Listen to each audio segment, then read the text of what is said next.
based around the G major chord. Now, most people learn the G chord with this fingering. Now, if you see me strumming up here, that doesn't mean strum up there. It's just so you can see both things at the same time. I'm not a huge fan of multi-split screens. I like to treat this like you're sitting right there as in a guitar lesson with me. So we've got the regular G chord there, and that's a good one. Then we've got what I like to call the super G chord, which is the ring finger on the B, pinky on the third of the high E, middle finger there, index there. So you got that G.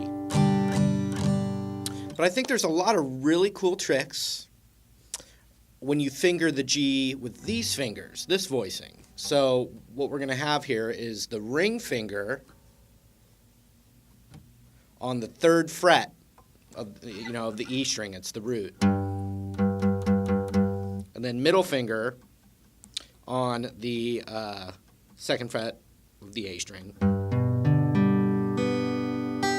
And then pinky right there on the third.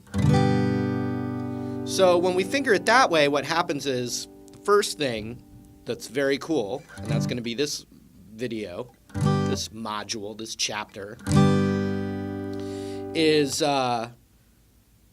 basically what you'd call a G sus4. But anytime you have a G chord,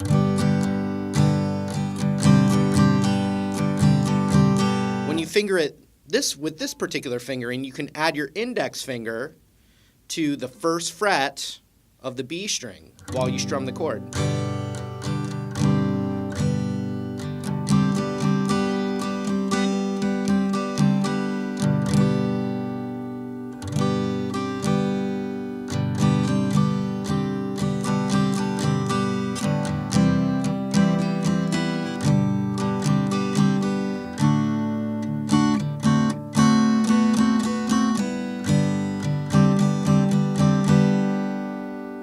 Now it feels resolved with the finger off. When you add it, it's a nice little bit of tension that feels really good to resolve.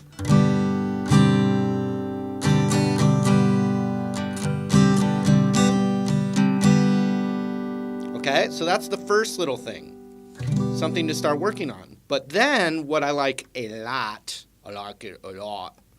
is with that, so in other words, I'm holding, this takes a little bit of coordination, but a good thing to practice, is the ring finger on the third fret stays, and pinky on the third fret of the high E stays, like that. And what you're doing with that sus idea now is you're adding your middle finger onto the second fret of the D string right there, and your index onto the first fret of the B. So if you look at just those two fingers, it looks like a C chord, and that's where it's coming from. But the other two fingers are staying like they would for a G chord. So watch, I have the G. Then I'm going to add that new thing I showed you where the middle finger is on the second fret of the D, index is on the first fret of the B.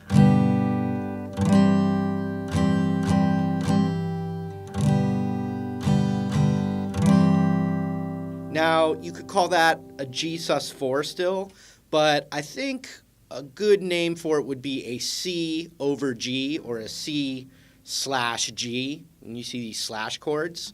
But really, being able to do it is better than just knowing the name. But, if you know both parts of that, then all the better for you. So G, and then this nice G sus4 or a C over G kind of idea. Now just listen to that.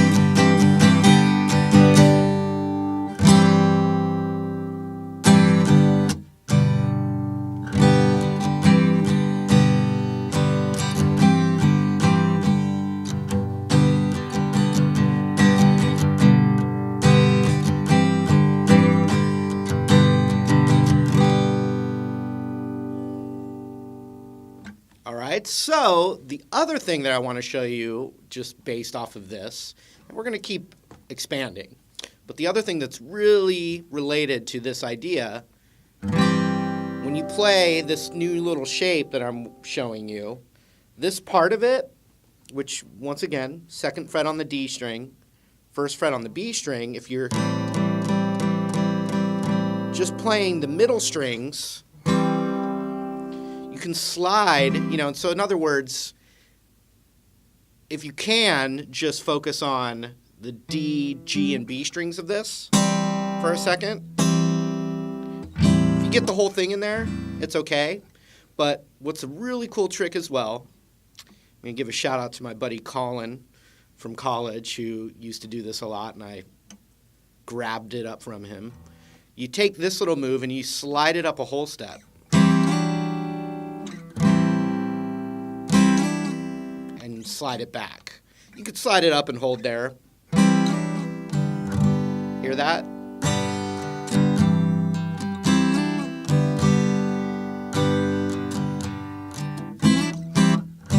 See that? So if you're just like holding out on a G, you can improvise with this little concept, and it's still got that land of G, that feeling of G going on, but now you have some cool, ooh, what was that? Ooh, fancy. Oh, ooh, I like that guy, whatever.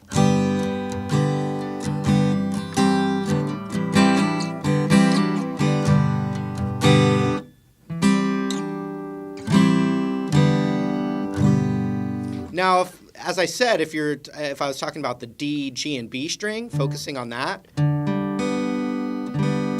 those are no different than the G chord. See that? So really, those 3 strings just open as a G chord.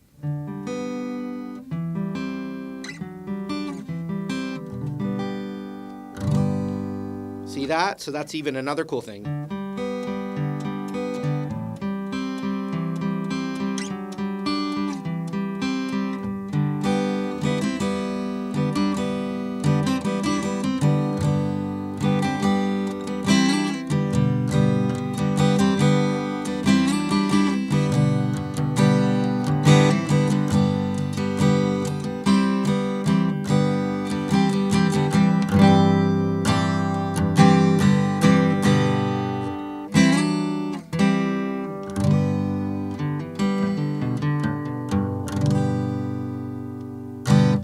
So lots more that we can do with that, but I want to give you that as a great jump-off point, and you can add it within your G chords. If you're playing some song that has a G chord and you try that, and it doesn't sound good or fit with the thing that you're playing, then that's one of those instances where it doesn't work, right? The ear is king. If it sounds good, then it's right. If it sounds good to you, then it's right. So, and yeah, that's the most basic music theory that's out there. So anyway, in the next video, we're going to keep expanding, but I hope you got a nice little idea there. So we'll see you in the next one.